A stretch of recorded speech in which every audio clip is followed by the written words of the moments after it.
ஓம் சாந்தி. எல்லோரும் சந்தோஷமாக இருக்கிறீங்களா?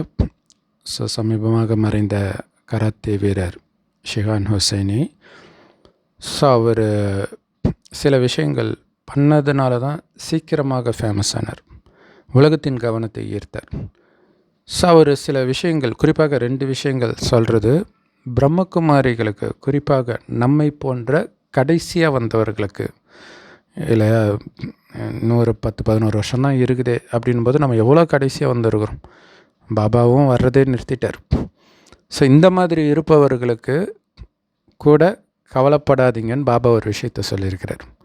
இன்றைக்கி முரளியில் சொல்லியிருக்கிறார், அபிக்து முரளியில். அதே விஷயத்தை ஷிஹானி ஹுசைனும் அதுக்கு முன்னாடி இன்டர்வியூவில் சொல்லியிருக்கிறார். அது நமக்கு பொருந்துது. நல்ல விஷயத்தை எங்கே இருந்தாலும் கிரகிக்கிறது தானே புனித அன்னப்பறவைகளாகிய நம்மளுடைய கடமையே. அந்த மாதிரி என்ன சொல்லியிருக்கிறார் அப்படின்னா, அவர் எப்போவுமே அதாவது கராத்தே ஒன்றும் ஷிஹான் ஹுசைனி கண்டுபிடிக்கல, எப்பத்தில் இருந்தோ தான் இருக்குது. ஆனால் கராத்தேனா ஷிஹான் ஹுசைனி அப்படிங்கிற மாதிரி தமிழ்நாடு ஃபுல்லாக அவருடைய பேர் ஃபேமஸ் ஆனதுக்கு காரணம் கராத்தே கிடையாது. சில விஷயங்களை அவர் பண்ணி கவனத்தை ஈர்த்தார். பார்த்திங்கன்னா, ஆயிரக்கணக்கான பாறாங்களை அவர் நெஞ்சில் வச்சு அடித்து உடைச்சாங்க கண்டினியூஸாக. அடுத்தது நல்ல பாம்பு, நிறைய பாம்பை அவர் கையில் கடிக்க வச்சார். அவரே கடிக்க வச்சுட்டு ரத்தம், அதுக்கப்புறம் கார் வேறு, நூற்றுக்கணக்கான கார் அவர் கையில் ஏற்றினார். இதெல்லாம் அடுத்தடுத்து அப்படியே பண்ணிக்கிட்டே இருக்கார், தொடர்ந்து ஒரே நாள்லேயே நடக்குது இது எல்லாமே. அடுத்தது பார்த்திங்கன்னா, கையெல்லாம் ரத்தம், உடம்பு எலும்பெல்லாம் உடஞ்சி, அதோடு போய் ஜெயலலிதா அவர்கள் படத்தை வரைஞ்சி give me hand give me land அப்படின்னு கேட்டிருக்கிறாங்க. கராத்தேவுக்காக இடம் வேணுன்றதுக்காக அவர் கவனத்தை எப்படி ஈர்த்திருக்கிறார் பாருங்கள். ஏற்கனவே ஜெயலலிதா அவர்களை சந்திக்க முயற்சி பண்ணுறாங்க, அவ்வளோ சீக்கிரம் முதல்வரை சந்திக்க முடியாது இல்லையா? அப்போ இதை பண்ணும்போது இது ஃபுல்லாக எல்லா நேஷ்னல் மீடியாவும் கவர் பண்ணுது. நேஷ்னல் மீடியாவில், லோக்கல் டிவி, ஸ்டேட் மீடியா, அப்போ டிடி தான் இருந்துச்சுன்னு நினைக்கிறேன். அதில் காட்டுறாங்க. எதுக்காக காட்டுறாங்க? அவர் ஒரு பெரிய உலக சாதனை பண்ண போகிறார் அப்படின்ட்டு. அதில் அவர் பண்ணுறார், என்ன பண்ணுறாரு அப்படின்னா, பாருங்கள், பாம்பு கடித்து சாகிறத விட பயத்தில் சாகிறவங்க தான் அதிகம். இப்போ பாருங்கள், நான் கடித்து நான் நார்மலாக இருக்கிறேன், எனக்கு பயமே இல்லை அப்படின்னாரு. அது நிறைய பேருக்கு ஒரு பயங்கர இன்ஸ்பிரேஷனாக இருந்ததுன்றது உண்மைதான். அப்போ அவருடைய எத்தனை லட்சியங்களை ஒரே சம்பவத்தில் நகர்த்துறாரு பாருங்க. இந்த விழிப்புணர்வை ஏற்படுத்துகிறார். இன்னொன்று, தன்னோட கராத்தேவுக்கு தன் பக்கம் எல்லோரையும் இழுக்கிறார். ஏன்னா அப்போ கராத்தே மணின்றவர் தான் சென்னையில் ரொம்ப ஃபேமஸாக இருந்தார். இவன் என்னத்தை பண்ணுற போகிறான் பார்ப்போம் அப்படின்னு சொல்லும்போது தான் அவர் இந்த மாதிரி கவனத்தை ஈர்க்கிறார். அடுத்தது, முதல்வரையும் பார்க்க முடியாது.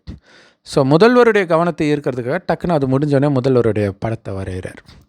அவர் டக்குன்னு முதல்வர்கிட்ட போயிடும்ல இந்த செய்தி, என்னடா அது, ரத்தத்தில் நம்மளுடைய படத்தை வரைகிறாரா 24 நிமிஷத்தில். அவர் ஆர்டிஸ்ட்டும் கூட. அப்போ அவங்க கூப்பிட்டு அனுப்புகிறாங்க. எப்படி வாய்ப்பு பாருங்கள். அவர் வாய்ப்புக்காக எதுவுமே பண்ணலை. போய் முதல்வர் சந்திக்கணும், முன்னாடியே அப்பாயின்மெண்ட் வாங்கணும், உடனே அன்றைக்கே வாங்கலாம் கூப்பிட மாட்டாங்க இல்லையா? ஏன்னா அவர் கட்சியிலும் கிடையாது. ஆனால் இப்போ கூப்பிட்டுருக்குறாங்க பாருங்க. எவ்வளோ பெரிய விஷயம். உண்மையில் நாம் இந்த மாதிரி யோசிக்கணும். அவர் எப்போவுமே அதை மாற்றி யோசிக்கணும். எல்லாரும் மாதிரி பண்ணக்கூடாது, வித்தியாசமாக இருக்கணும். அந்த க்ரௌட் மென்டாலிட்டி இருக்கக்கூடாது, மீடியோக்கர் மென்டாலிட்டி இருக்கக்கூடாது அப்படின்னு சொல்லுவார். அதனால் அப்போ அவர் சொல்கிறார், அந்த கராத்தேவை ப்ரமோட் பண்ணுறதுக்கு, தன்னை ப்ரமோட் பண்ணிக்கிறதுக்கு வித்தியாசமாக நான் ஏதோ பண்ணணும், அப்போ தான் இது சாத்தியமாகும் தான் இப்படி வந்தார். அதுக்கப்புறம் நிறைய இந்த மாதிரி சாதனைகள் அவர் பண்ணிக்கிட்டே இருந்தார். பல துறைகள், கராத்தே மட்டும் இல்லை. அடுத்தது ஆர்ச்சரி, வில்வித்தை, அடுத்தது ஆர்ட்டு, அப்புறம் பார்த்திங்கன்னா சிலை செதுக்கிறதும் அவர் பண்ணியிருக்கார். ஜெயலலிதா அவர்களுடைய சிலையை அவருடைய ரத்தத்தினாலே செதுக்கியிருக்கிறார். இது இல்லாமல் ஒரு தடவை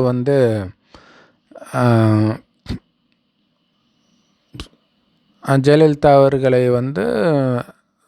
அந்த இலங்கை, அப்போ அந்த பிரச்சனைக்கு முன்னாடி அதிபராக இருந்த ராஜபக்சே ஏதோ தப்பாக பேசியிருக்காரு போல இருக்குது.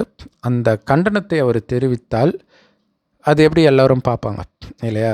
ஸோ அப்போ அந்த கண்டனத்தை தெரிவிக்கிறதுக்கு என்ன பண்ணுறாருன்னா, பன்னியோடைய ரத்தத்தை எடுத்து ராஜபக்சே படத்தை வரைகிறார். ஏன்னா அவர் பிறப்பால் முஸ்லீம் இல்லையா? ஸோ முஸ்லீம்களுக்கு பன்றினா ரொம்ப ரொம்ப பிடிக்காத ஒரு விஷயம். சாத்தான் அப்படின்வாங்க. ஸோ அவரை சாத்தான்னு சொல்கிறதுக்காக அவர் ராஜபக்ஷே இல்லை, ராஜபிக்ஷே பன்னி அப்படின்ட்டு எழுதுகிறார். ஸோ அப்போ நேஷ்னல் நியூஸ்லலாம் வரார் டக்குன்ட்டு. ஸோ அப்போ அதே மாதிரி ஒரு சமயம் பார்த்திங்கன்னா, அவருக்கு ஜெயலலிதாவை ரொம்ப பிடிக்கும், முதல்வர் ஜெயலலிதா அவர்களை. ஸோ அவங்கள அரெஸ்ட் பண்ணும்பொழுது அவங்க வெளியில் வரணுன்றதுக்காக தன்னைத்தானே சிலுவையிலும் அரைஞ்சிக்கிட்டார். ஸோ அதுவும் நேஷ்னல் மீடியா வரைக்கும் கவர் ஆகுது. அப்போ யோசிச்சு பாருங்கள் இல்லையா? அந்த அளவிற்கு அவர் மீது ஒரு அன்பு செலுத்தக்கூடியவர்கள் தமிழர்கள் அப்படிங்கிறத நேஷ்னல் மீடியாவை பேச வச்சார். நம்ம அந்த மாதிரி உயிரை பணயம் வைக்க தேவையில்லை. பட் ஆனால்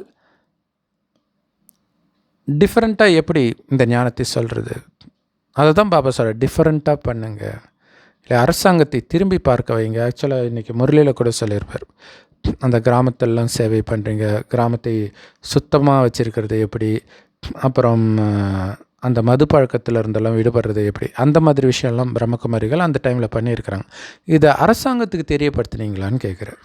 ஏன்னா அரசாங்கத்துடைய வேலையை நீங்கள் பண்ணுறீங்க, தெரியப்படுத்தணும்ல, அப்போ தானே நீங்கள் எவ்வளோ பெரியவர்கள்னு தெரியும் அப்படின்னு சொல்லியிருந்தார். ஸோ அப்போ இவர் ஒரு ஒத்தையால் ஒட்டுமொத்த நேஷ்னல் மீடியாவை திரும்பி பார்க்க வைக்கிறாரு. ஆனால் நம்ம இவ்வளோ பெரிய இயக்கம் நம்மளால் ஏன் அது முடியல, அதை யோசிக்கணும். ஸோ அந்த புதுமை வேணும்னு பாபா சொல்லிக்கிட்டே இருப்பார் அவ்யக்த முரளியில். புதுமையாக பண்ணுங்கள், ஏதாவது ஒரு புதுமையாக பண்ணுங்கள் அப்படின்வார். ஸோ அது கூடவே இன்னொரு முக்கியமான புதுமை என்னென்னா, உங்களை பார்த்தா ஃபரிஸ்தா தெரியணுன்ற இல்லையா? பிரம்மா பாபாவை அவங்கக்கிட்ட காட்ட முடியாது, பிரம்மா பாபா மாதிரி ஆகணும், ஏன்னா அவர் சரீரம் விட்டு போயிட்டார். ஸோ ஃபரிஸ்தாவை ஆகிறது, அங்கே போகணுன்றதை நீங்கள் சொன்னீங்கன்னா அவங்களுக்கு எப்படி போதை வரும்? அப்படிப்பட்டவர்களாக நீங்களே மாறி காட்டணும். திரும்புகிற பக்கமெல்லாம் ஒவ்வொருத்தரும் அந்த மாதிரி இருக்கணும். ஸோ அந்த புதுமையை காட்டுங்கள். விண்ணில் இருந்த தேவதைகள் கீழே வந்துட்டாங்க அப்படி இருக்குது மண்ணில் அப்படின்னு அவங்க உணரணும். ஃபரிஸ்தாக்களை தான் அவங்க தேவதைகள்னு சொல்கிறாங்க.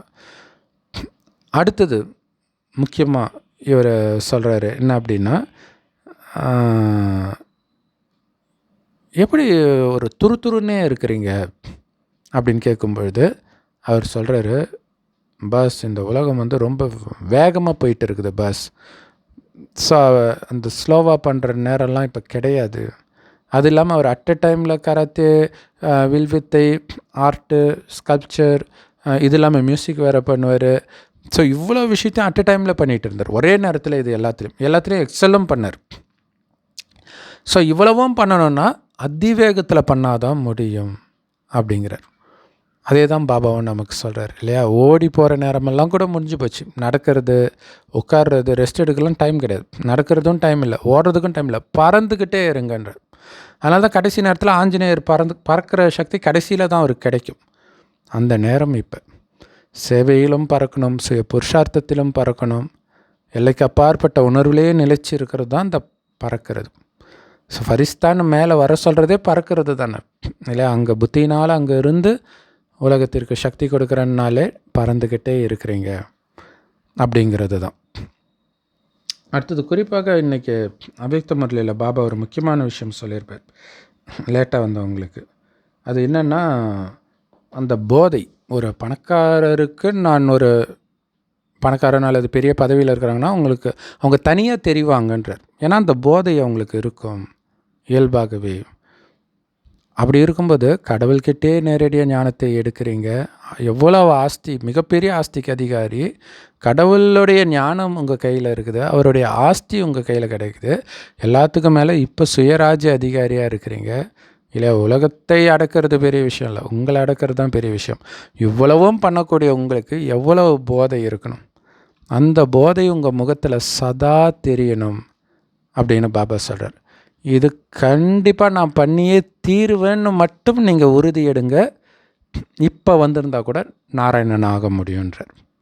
கடைசியாக வந்தால் கூட நாராயணன் ஆக முடியும் அப்படிங்கிறார். ஸோ அப்படித்தான் அவரும் பண்ணார். அவர் வந்தப்போ 2 பெரிய ஜாம்பவான்கள் இருக்கிறாங்க கராத்தேல. கட்சியில் பார்த்தா கராத்தேனாலே இவர் தான் அப்படின்னு சொல்கிற அளவுக்கு இப்போ அவர் சொன்னால் தான் இதுக்கு முன்னாடி இருந்தாங்கன்னே தெரியுது. அந்த அளவுக்கு எஸ்டாப்ளிஷ் ஆகியிருக்கிறார். பண்ணியே தீருவேன். அவர் சொல்கிறார் அடிக்கடி, ஏதாவது ஒன்று பண்ணணும், பிறந்துட்டோம்ல, ஏதாவது ஒன்று சாதிக்கணும். அதுமாதிரி கடவுளுக்கே குழந்தையாக இருக்கிறோன்னா நம்ம எவ்வளோ சாதிக்கணும் அப்படிங்கிறத யோசிச்சு பாருங்கள். ஓம் சாந்தி. தேங்க்ஸ் ஃபார் வாட்சிங்.